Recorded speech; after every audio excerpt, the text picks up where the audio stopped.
am Kim Snyder, and thank you so much for joining me for the Sane Crypto Podcast, the first cryptocurrency podcast for baby boomers investing for retirement.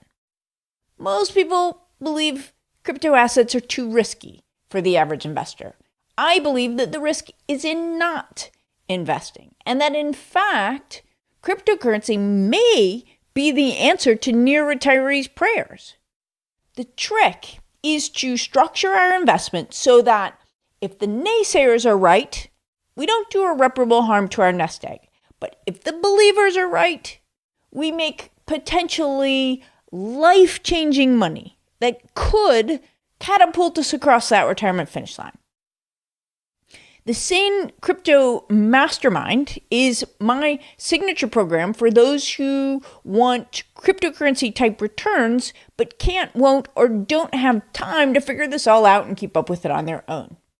If you'd like to learn more about that, I'd encourage you to join my free online training, which is called How a Little Bit of Bitcoin Can Make Your Retirement Savings Go a Lot Further at sanecrypto.com/retirement. It was a long holiday weekend here in the United States. And so, as we typically do, many of us got together with family and friends for the Labor Day weekend. And I spent some of that time talking with a family friend who asked me how to buy Bitcoin. And I thought it was a super useful conversation when we were done.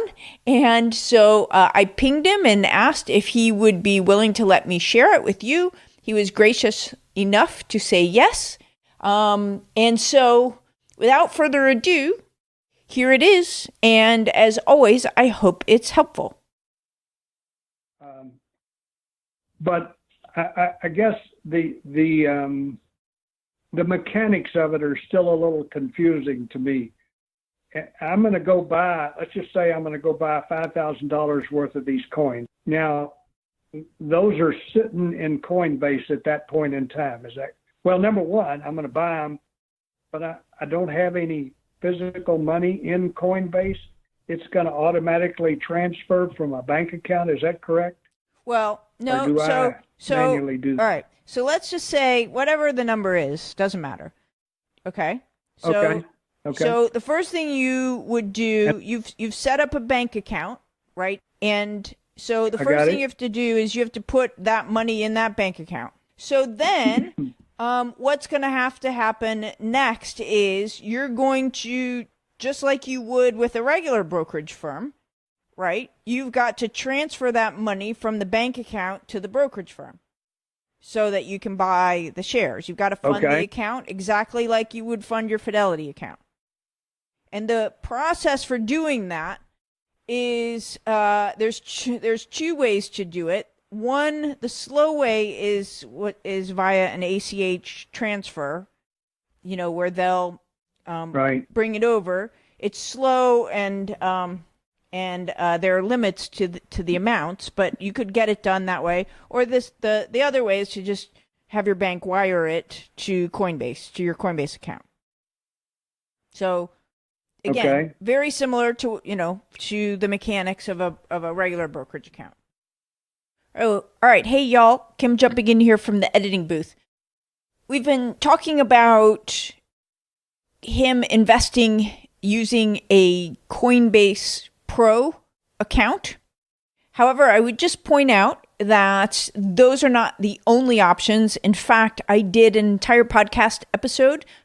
It was episode number 28, so 5 weeks ago or so, on all of the different exchanges that you can use here in the United States that will allow you to start with US dollars and then use those US dollars to buy various crypto assets. I would really strongly encourage you to check out that podcast. There is and one of the things you'll hear me say in that podcast is if you're really serious about this, I recommend that you open multiple accounts, not just with one.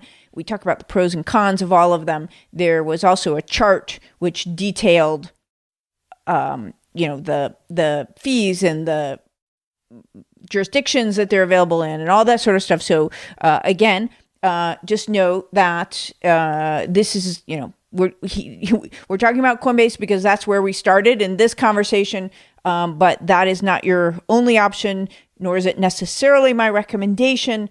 Do your own research on that. All right, back to the conversation. And then once the funds are there and cleared for trading, then you would log on to your Coinbase account, and it's going to look very similar to what you do, with the stocks and the options. The orders are just the same. There's a price and there's a bid and there's an ask and there's market and limit and, all those things are just the same. It's just that you're buying Bitcoin and Ethereum instead of IBM and Starbucks. And so you're going to place an order, let's just say for fun that right now it's, 70% Bitcoin and 30% Ethereum. So you would just take whatever that was, right? 20,000 times 0.7, so what would that be? 14,000 of it or something. Yeah. Actually, that's 14, not it. But anyway, you get the idea, right? And so you'd say buy, and you can even do like $14,562 of Bitcoin at the market, and that order will go through. And then buy, whatever number of Ethereum, and that order will go through. And then it'll show as sitting in your account, just again, kind of like today Starbucks and IBM shares would be showing in your positions of your stock account. Okay, so Gotcha. those things are all up to that point. Those things are all probably really familiar and look normal. Where you begin to differ, okay, is that you're not going to leave those sitting on Coinbase. So once you have shares, so imagine the analogy would be back in the old days, right? If we remember having stock certificates, where you actually held your stock certificates, the equivalent would be to say, no, I want you to issue me the stock certificates and I'm going to hold those in my safe. So that's basically what we're doing. We're saying you aren't going to hold my coins. I'm going to hold them. But they're, instead of certificates, they're kind of digital certificates. And those digital certificates are these keys, these cryptographic keys that are stored instead of on a safe, they're stored on your Ledger wallet. Okay. Does that, so now, are you with me so far? Does that I understand. help? I'm good with that. Now, I guess my next question is, now, how do I get it from I assume since I just bought two different stocks, two different coins, I've got two different codes that I need to move somehow over to this ledger. Yes. This Nano S ledger. Yes. So what are the mechanics of that? I guess is my next question. Sure. Everybody's kind of intimidated by this step, but once they do it, they realize it really actually isn't that hard. It seems like, even I was intimidated by it at first. I kept putting it off because it's like, but it really isn't that hard. It's kind of like just transferring a file from your computer to your to a USB drive. It is really what you're doing in a way. So what you do is you just there's software that you plug the Nano you plug the Nano in to your computer. You go through the steps to set it up, which again is kind of like formatting a USB drive, which we don't really do anymore, but kind of like that. And then once it's initialized. Then you just there's a little piece of software that pops up on your computer that says that you want to transfer that whatever 50 Ethereum from Coinbase to your Ledger Nano, and you say send, and it and it sends it, and then it takes it off of Coinbase and it puts it on your Ledger Nano. And then you do the exact same thing for the Bitcoin, and now it's not on Coinbase anymore. It's sitting on your ledger, and it's very much, it's about the speed of transferring a file, from a website to a little USB drive. That's basically what you're doing. So I'm going to be connected. Am I logged on? I assume I'm logged on to Coinbase at this point in time, and I have my Nano attached, and then this piece of software comes up on my computer, and it communicates through my connection to Coinbase and pulls this thing down and puts it on the ledger, right? Is that what you're telling me? Yeah, kind of. You're close. So the only thing that's not correct there, no, you're really close. This is really nuanced, but for security reasons, your Nano is not connected to the internet ever, and it is not talking to Coinbase. What's happening is the software on the Nano has it's basically an address. It's an email. It's like an email address, but it's not. It's like a bunch of letters and numbers, right? And that's so it's an you're right. Okay. And so when you pop its software up, what it's saying, and you say, I want to transfer money, to my Nano, it says, okay, use this address. Tell them to transfer it to this address. So then what you do is you actually copy that address, right? And you paste it into Coinbase and say, send it to this address. And it's sent through the blockchain, from one address to another.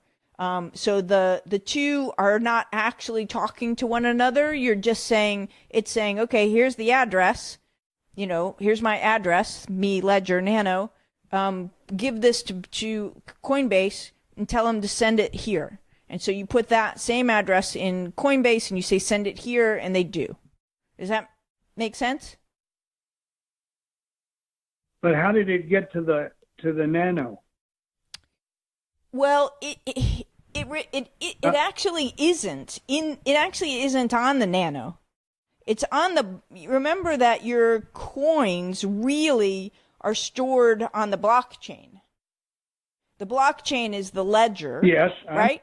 And so all the Nano really does is It's a mechanism for creating and tracking your cryptographic keys, which is that address, and your balance, and you can use it to look at your balances and things. So the coins actually aren't on the Nano. It just generates the key, the cryptographic key, and says, send it here. And then those coins, so then Coinbase is actually, sending it there. And so it's sitting on the blockchain. And the reason that's, of course, important is if you lost that Nano, if they were actually sitting on the Nano like cash is sitting in your wallet, it would be gone forever. But as long as you have the backups of those keys, of your Nano, which you create when you initialize your Nano, you can always recover those because it's not actually on the Nano. The Nano just manages it. It's actually on the blockchain.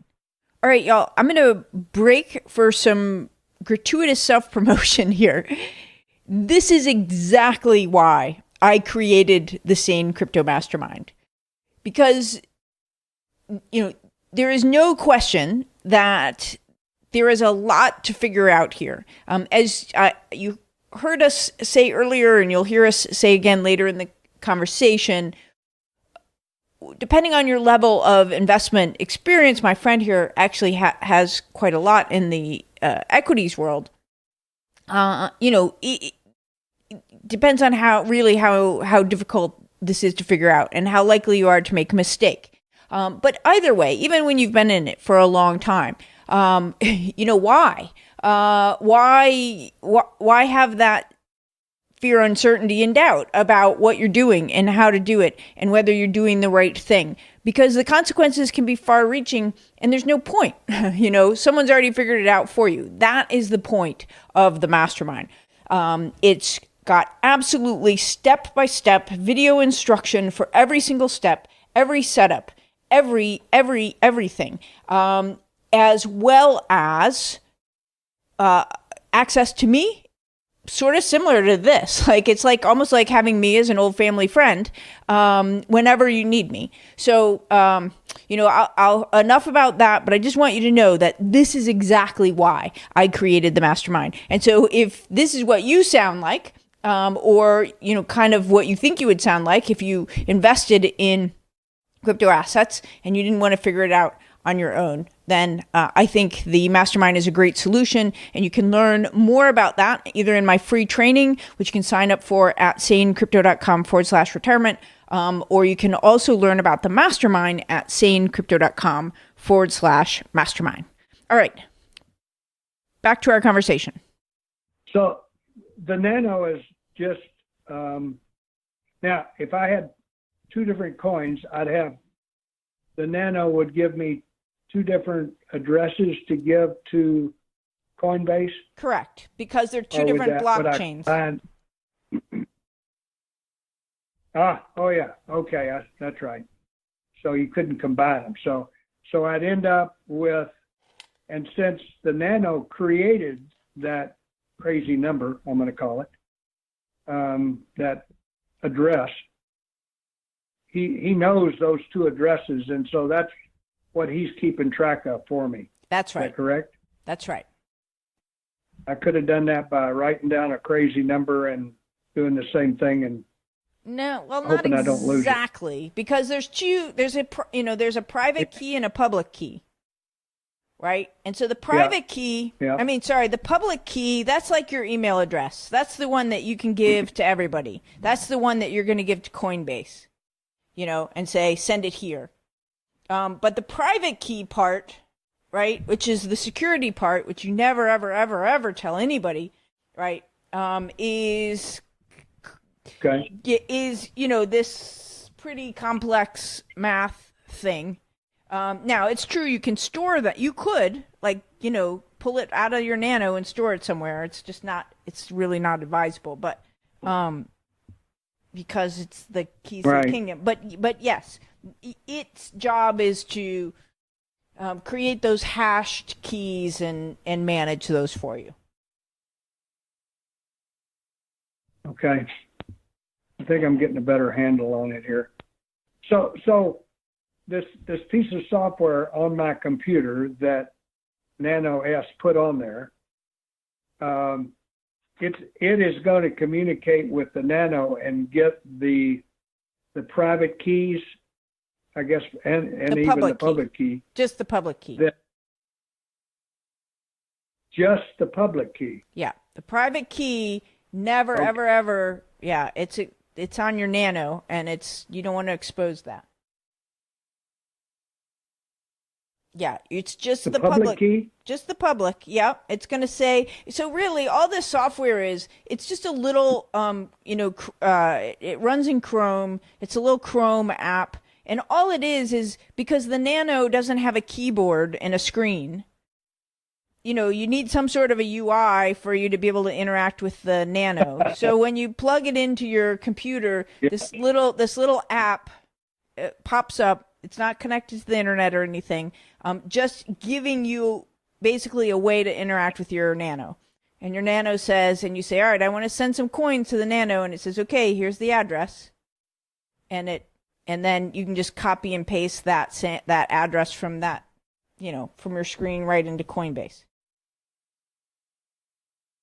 And that's the public address. Public. You will never see the private. Yeah. I will never see it. No.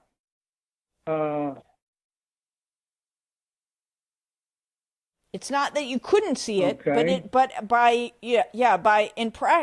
It would be horrible security for them to be flashing your private keys at anywhere at any point. That's its job, is to protect those. Because if anybody has those, they can steal your money instantly. Okay, I understand that.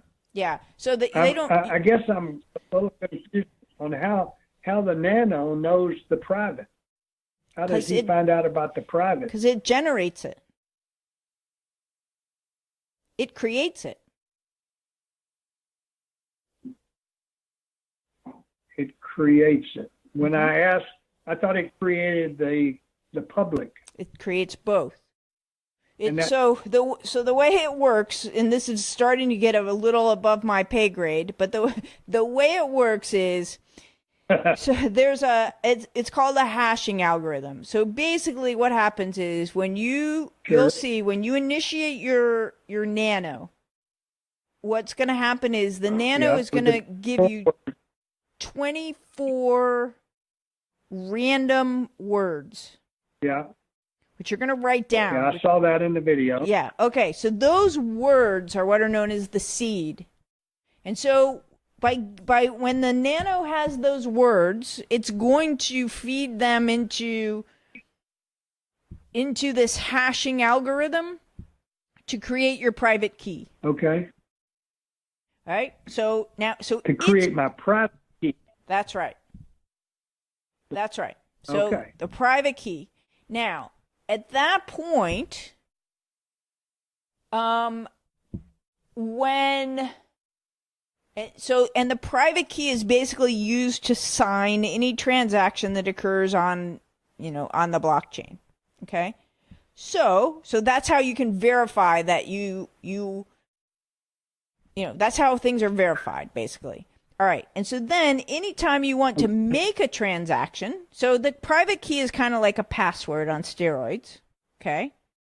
And anytime you want to make a transaction, either send or receive coins, you give your public, you tell it, okay, I want to send or receive. And it says, okay, use this address. That's your public address. And it actually generates a new address anytime you want a new public one, anytime you want to send or receive. And basically that's like your email address. So the private key is like your password and the public key is like your email address. So you give out the public one and other people, if you were sending it, you would be sending it to someone else's public address. But the private one, right? You would never ever, you don't want that ever exposed, even on your own computer, because if there's key loggers or screen captures or who knows what, right, happening on your computer, people would have that private key and you'd be toast. So it not only generates it, it protects it. So both my public and my private keys are on the blockchain? Yeah, that's where it starts to get a little fuzzy for me. I don't really understand how, the cryptography of how the private key is, I don't get how it does that. But I also don't really understand how my car works. So that's kind of the point where it loses me. I mean, I've worked with them. Anytime you do, like, as I do, computer work these days, when you work with APIs, it's the same thing. They give you a public key and a secret key or a private key, and it's this big, hairy, long thing of numbers and letters. So I work with them, but I don't really understand exactly how they work. And so that's kind of the point at which that part, how it interacts with the blockchain, I can't really explain. Okay. I can relate to that. Especially when you said it's like your car. You don't understand that either. Yeah. I understand the car, but not this. But like you said, when I first started into options, it's the same kind of thing. How do I do this? What's the mechanics? And like you said, I mean, options day comes around and I spend the first 4 hours of the day playing with options and doing this and doing that and changing and selling and nothing to it. Right. But when you first did it, it was very foreign. Oh my gosh, yes. Yeah, you look at all those symbols and the letters and like expiration months and what? Yeah. This will be the same way. Yeah. Okay. Well, I think I'm running out of time here. You got to get ready. But I appreciate your time. It has been my pleasure. Glad you're available. It has been my pleasure. I've really enjoyed this. And if you need any help as you start to implement, you want to be on the phone while you're doing it the first time or something, let me know. Okay. I'll do it. All right. Thank you again. Take care. Happy Labor Day. Okay. Oh, yeah. Thank you. Bye-bye. Bye. All right, so we covered a lot of ground right there. So let me just try to summarize it for you real quick. Number one, the steps are: 1, open an exchange account. 2, transfer money from your bank account to the exchange account. 3, buy the crypto assets. And then 4, transfer your crypto assets from the exchange to a hardware wallet like the Ledger Nano S. If you wanted to sell, you would just do all these same things in reverse. And then finally, the hardware wallet is a critical aspect of the process. It's also the most foreign, and the one that, in my experience, causes the most trepidation. But like many things that you're unfamiliar with, once you've done it a few times, then you wonder why you ever thought it was so complicated in the first place. So I hope that was helpful, and big thanks to my friend, who shall remain nameless to protect the innocent, for allowing me to share our conversation. That was really, really generous, and I really, really appreciated it. Now, I'm sure if you are a podcast listener, you've heard me and other hosts ask you for iTunes reviews. I do read them all. And here's one posted recently. Substance says, quote, "I've really enjoyed learning from Kim's podcast. She breaks down the concepts in extremely thorough detail so that you can understand cryptocurrency and take an objective and metered view of its usefulness. Her background is fascinating and impressive, and as a female focused on finance, both personal and business, I feel proud of her exemplary leadership. Voices like Kim's need to be heard.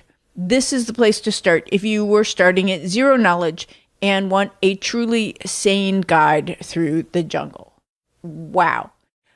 Thank you so much, Substance. I cannot tell you how much that means to me.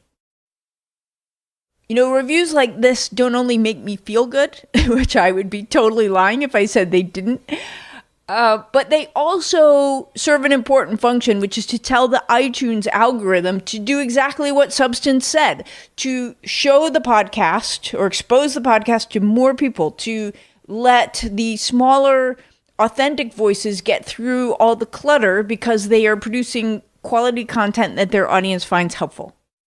So if that's you, would you please take a moment to do 2 things? If you haven't already, subscribe to the podcast, and then leave me a 5-star rating and a review with comments and feedback, like Substance and so many others of you have done, which I appreciate so much. Also, if you'd like to learn more about investing in crypto assets for retirement and my system for doing that, then I recommend my free online training, how a little bit of Bitcoin can make your retirement savings go a lot further, at sanecrypto.com/retirement. You can get the full show notes of this episode at sanecrypto.com/podcast. And finally, if you have a question about today's topic or anything else, just email me at askkim@sanecrypto.com. I read and answer every email personally, as well as answer some of them here on the show. Everything I say on this show is for educational purposes only. Nothing should be considered investment advice. Past performance is no guarantee of future results. All investments involve risk, so do not, under any circumstances, invest money you can't afford to lose. That's it for me. I'm Kim Snyder. I'll be back next week. Until then, May the crypto gods continue to smile on us all.